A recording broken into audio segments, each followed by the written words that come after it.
Hello, hoteliers, and thank you for joining us for another episode of M3 Minutes podcast series. I'm Veronica Berman, your hostess, and today we're sitting down with Rich Wilhelm, Chief Financial Officer here at M3. So come join us on the couch. Rich, thanks so much for joining us on the couch today. Oh, thank you. Thanks for having me. Absolutely. So you've been at M3 now close to a year. So you've seen a lot of growth. And when do you actually approach that 1 year mark? December 11th was my first day. It's 2023. So I'm about 2 months short right now. Okay. So almost there. Almost there. So in this full year, you have seen a lot of change, Sure I'm have. sure. You know, with the news is out with the recent acquisition from Blackstone. Yeah. I'm pretty excited about that. For So sure. that's on the horizon. So I'm sure that long hours kind of getting that thing ready to go. But we're very excited to speak from a team perspective. Yeah. So, well, I do want to dive right in. So are you from the Atlanta area? No, I grew up in York, Pennsylvania. Okay. So a small southern Pennsylvania town, just close to Maryland. So but I've been in Atlanta about 30 years. Okay. So, What brought you to Georgia? Yeah, great question. So I kind of always wanted to move south. I know the weather was much nicer than Pennsylvania weather. And, my aunt and uncle lived in Atlanta, and they came up to visit one day, and they said, hey, well, if you want to live in Atlanta, just come down and visit with us and see if you like it. And so I did. I loved it, and never looked back. Wow. So, yeah. Okay. Okay. So you fell for our Southern charm. Sure did. Yes. Got it. So tell me a little bit more about kind of your background and what brought you into the financial world and how you came to M3. Yeah, great question. So my background's in mostly accounting and finance. I was an economics major in college, but in small town York, there wasn't a lot of jobs for economics majors. So luckily, I had an accounting background as well, an accounting minor in college. And so when I moved to Atlanta, I found an accounting job at Aaron Rent's, my first job down in Buckhead, and it's a great place to be. It's a lot of fun environment. And throughout my career, then I just kind of advanced through more accounting and then into finance.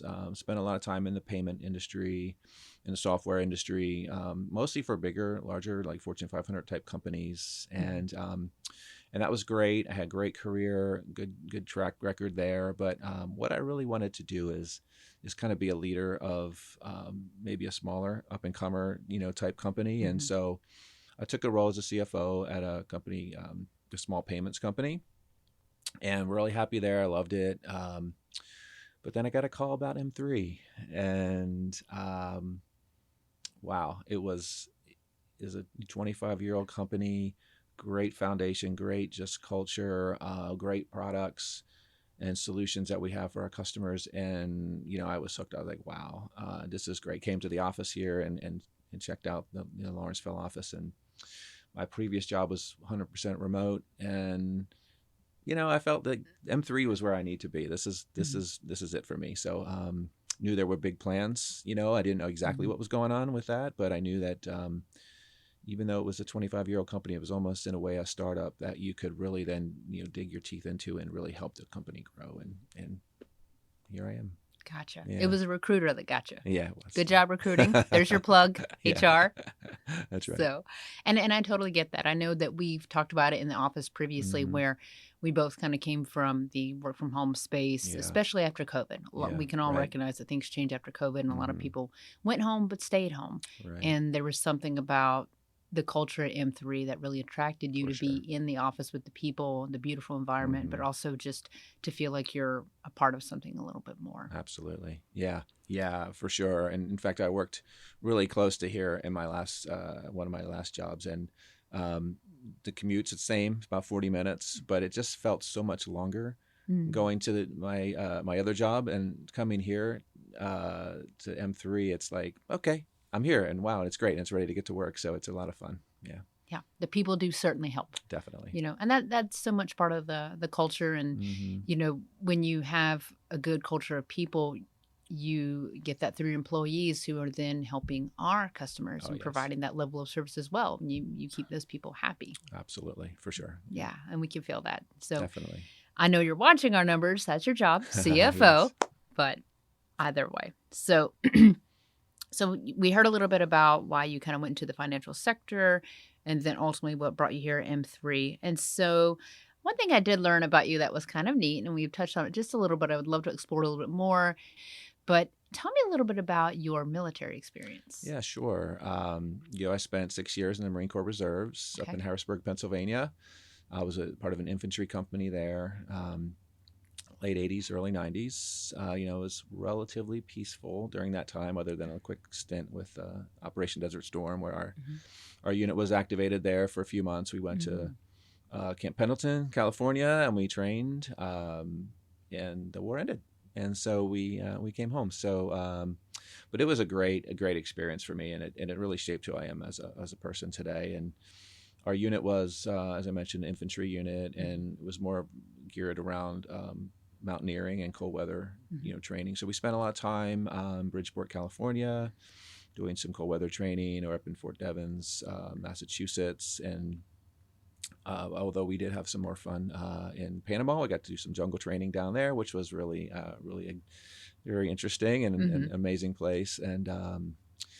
And then in 29 Palms, California, we did a little desert training, and also, so yeah, I was well-rounded from my training there, and it was a great experience there. Wow. So you got to see a lot of different parts of the U.S., and then it sounds like Panama. Now, did you, for Desert Storm, did you actually go overseas? No. Okay. So we spent our time in Camp Pendleton. Okay. Which is in California. Yep. We trained there, and the ground war was, I think, 100 hours, and so Saddam said, okay, I'm good, and and so so no, we did not make it to overseas. Okay. So with that, it sounds like that was really a pivotal kind of point in your life. Yeah, it was. Is there any memory or experience that really stuck out, that really resonated with you and kind of shaped who you became? Yeah, it's a great question. I think really the whole experience was, kind of, changed my life really. And, I graduated from high school, and, where I grew up, it's mostly blue collar and farmland, and some people went to college, some people, didn't. Right. And so I was one of those that decided, I don't know what I'm going to do. So I got a job in an insulation factory, of all things, in downtown York. And, just started thinking about what do I want to do with my life, and my grandfather was a Marine, and my uncle was a Marine. And so I thought, military, perhaps is a career for me. And what I really settled on was the Marine Corps Reserves, as I mentioned. And so I went to college, during that time in the Marines, and we didn't have a lot of money. So I used the GI Bill and was able to pay for, college, through the Marines, or some of it anyway. And so it's just hard to know, like, where I'd be in my life right now if I didn't kind of make that decision to join the Marines. And so just the whole aspect of, the leadership skills that you develop there, just the discipline, the fact that, of all walks of life, people are joining, the military. And so learning to work with the diversity of America, is amazing. And I just was, just so appreciative of first of all, everyone who has served, and just so, appreciative of that. But just for me, it's just definitely shaped my life and put me in an amazing direction. Okay. Gotcha. And you're talking about these leadership skills, discipline, and being able to work with other people. And that's just so important when you're coming into a workspace, Absolutely. Every day. Yeah.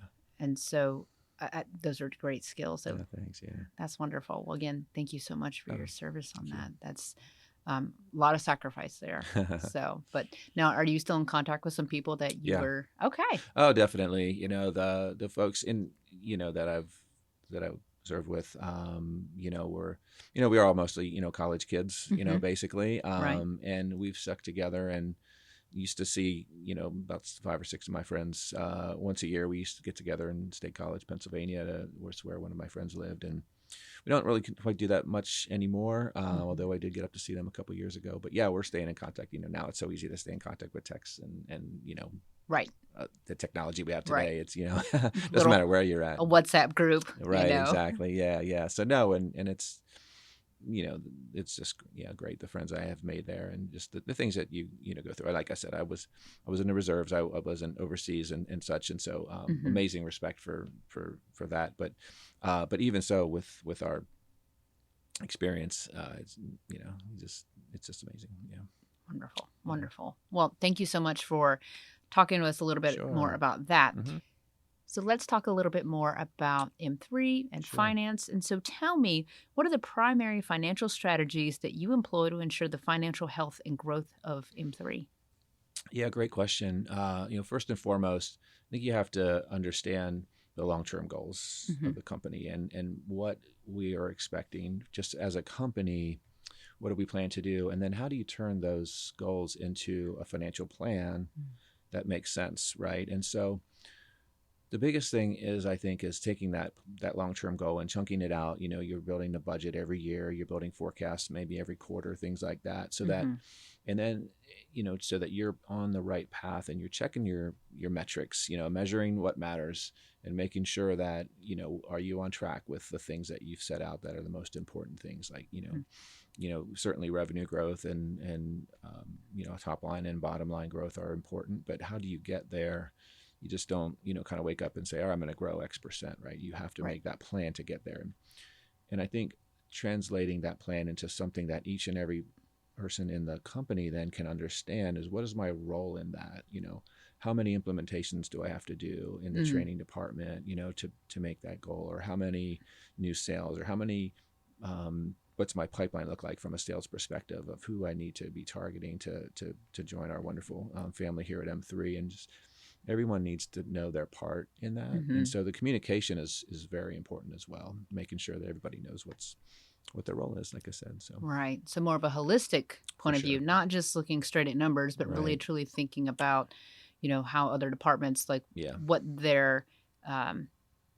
what they'll be doing and how that's going to impact the other departments and ultimately reflect that revenue. Definitely. And as a CFO, I feel like you have to really understand every aspect of the business. Like what does your team do? What does the customer service and support team do? And it's what everybody does. What is the dev team? What are they working on and things? And so that, again, you can break that down into like, why does it matter that I do these certain things, right? And if we can show financial KPIs and metrics that say, well, what you do adds this to the business, and then I think it makes more sense. So that's what I haven't done an overly great job quite yet on that, but that's the plan. So yeah. No, I will say you've always come to our department and wanted to learn about our, KPIs, our lead generation, what we're doing next to really just kind of get people excited in the industry. Yeah, great. So previously in this conversation, you've mentioned you came from the e-pay industry, the software industry, and now you're in the hospitality space. So I'd love to learn a little bit more about how those are some of the building blocks to where you are now, and maybe if there are some differences in the hospitality space, or just kind of what you feel about our industry. Yeah. So first, I'll just say that, in finance world, there's definitely differences in industries and such, but the financial building blocks are relatively the same, right? It's just a matter what you measure from a KPI standpoint, will really matter. But the hospitality industry is it is pretty amazing industry from a welcoming standpoint, and you just feel like people are really they care about each other just a little bit more maybe, and so it's you can take the same like software or payments, financial background and put the financial discipline that you need for any industry into play, but it's just the people seem to just to be matter a little more. I'm not sure how to say it, but yeah, hospitable. Yeah, exactly. It's in the name. Yeah, it is. Well, I agree with you. I find it to be a very welcoming industry.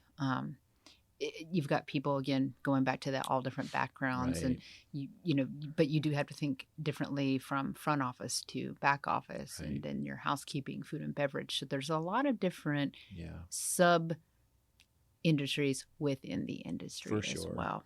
Yeah, and that's one thing that that I recognize just from there's so many different, technologies around that as well. There's software, there's services for all those types of activities that you mentioned, and it's and M3 is, poised to be in all of that type of activity. So it's really fun to be at a company that can handle all of those types of things. Exactly. And so when we're talking about the position of M3, how do you balance short-term financial goals with long-term sustainability and growth objectives? Wow, yeah, that's a good question, and it's a tricky question for sure. What we have to first focus on is, keeping the end in mind, really, and what really matters from a long-term perspective. And so I think you have to always keep that in the back of your mind is like, hey, look, our financial objective for long-term is X. And yes, you have to create those forecasts that go along with that. And how do you then take those short-term, like say quarterly goals, and make those as best you can line up with the long-term goals? And that's what you try to do. And that's perfect world situation. Obviously, things get thrown at you, and quarter by quarter, things don't really play out from a market standpoint or the economy or whatever's going on. So you have to really be very disciplined from a cash flow. I'm always looking at, have a strong cash flow forecast. So understanding that you can handle some pitfalls or some twists and turns here and there.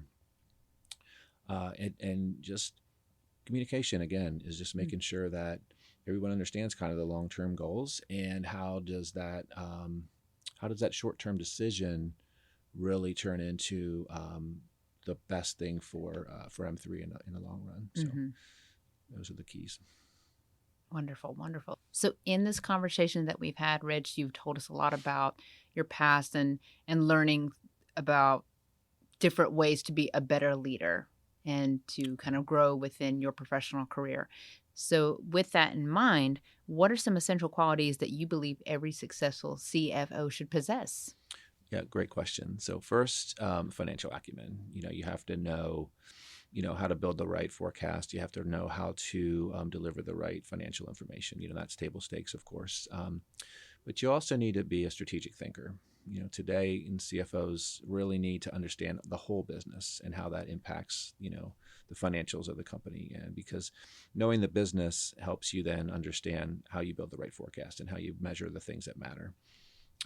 You need to have the analytical skills as well, right? There's a lot of data points out there, and what do you pick up, and what are the things that you need to help you make the right decisions? And finally, decision making is crucial.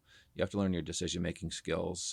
There's a lot of things that depend on the financials, and the decisions that you make could impact the company. And sometimes people aren't going to like your decisions, so you have to have thick skin as well to understand that, the decisions that you make are the right things that you feel for the business. Right. But one department or another may not feel the same way. So I get, yeah, sometimes it's hard to hear no. Exactly.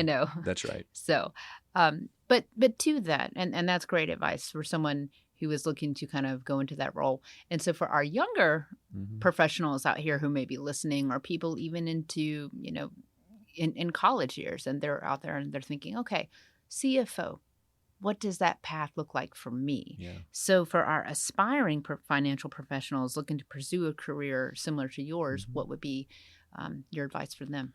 Yeah, great question. I'd say get a foundation in, finance, accounting, and really dig into that. And again, learn the from the ground floor, what that's all about. I would say secondly is just get involved in whatever you can from a understanding all aspects of finance. And if you can volunteer in areas and just, raise your hand to do things so that people know that you're there and you're willing and you're wanting to do more and learn more. I think, networking for sure, and making sure you've got the right network and you can ask the right questions, that you have, mentors and things that are going to help you along the way. I just think continuous learning. Right. Trying to just understand not just maybe the financial aspects of things, but, why this matters, and kind of putting everything together. So I think that's important, is just being present, raising your hand, volunteering, and letting people know that that you're willing to do what you need to do to move. Yes. Move, and when you say network, probably not just sectoring yourself to financial people only, but think about it as, again, like we said, a holistic point of view. Yes, absolutely. Yeah. It's good to have different points of view, because if you just talk to only finance people, you might just get only finance type answers, right? And it's good to be well-rounded with the network that you have. Yeah. So before we head out here today, Rich, I always like to find out from our guest, leave us with one sage piece of advice. And it can be anything that comes to your mind, career-driven, professionally, personally, whatever speaks to your heart. So what would those words be? Wow. Yeah. So I would say, there's a lot of things that are going to come at you in life, good or bad. But I think if you focus on what you can really control, what's in your control so that you can influence and stick to that and not try to worry about everything else that's going on in your life, I think you're going to come out of things that are good or bad in a positive way. So focus on what you can control. That is great advice. Focus on what you can control. Thanks. Yeah. Well, wonderful. Well, thank you so much for being here today and taking the time out of a closing, part of the year to sit down with us and just chat with us a little bit. So we are very excited to see the future and kind of where you'll help take us with this new possibilities. Thank you so much. I'm excited for the future as well. Thank you. Wonderful. Thanks, Rich. Thank you for tuning in to another episode of the M3 Minutes podcast. Today, we sat down with Rich Wilhelm, Chief Financial Officer here at M3, and learned a lot about his military background and how it shaped him to be the person he is today. If you liked that episode, head on back to the lobby and hit that subscribe button. Until next time, hoteliers. This recording is copyrighted by M3 LLC. Any use or redistribution without M3's express consent is strictly prohibited.